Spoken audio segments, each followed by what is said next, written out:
তুফান সিনেমার শুটিং করতে ভারতে গেছেন ঢাকা সিনেমার শীর্ষ নায়ক শাকিব খান। রায়হান রাফির পরিচালনায় তুফান সিনেমাটি ঈদুল আজহায় মুক্তি পাবে। গতকাল শনিবার সন্ধ্যায় ভারতে যান শাকিব খান। সেখানে সিনেমাটির শুটিং শুরু হবে 15 এপ্রিল থেকে, চলবে টানা 1 মাস। এই সিনেমায় থাকছেন ভারতের নায়িকা মিমি চক্রবর্তী ও বাংলাদেশের মাসুমা রহমান নাবিলা। খলনায়ক হিসেবে থাকার কথা রয়েছে ভারতের যিশু সেনগুপ্তের।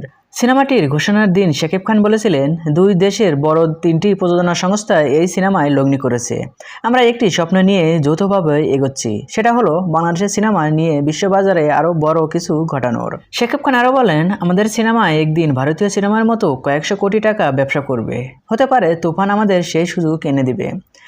তুফান সিনেমার প্রযোজনা প্রতিষ্ঠান হিসাবে রয়েছে আলফা আই, ভারতের SBF ও চরকি। সো ভিউয়ার্স, এই ভিডিওতে আপনার কি মতামত? আর হ্যাঁ, বিনোদন জগতের সকল ভিডিও পেতে চ্যানেলটি সাবস্ক্রাইব করুন। ধন্যবাদ।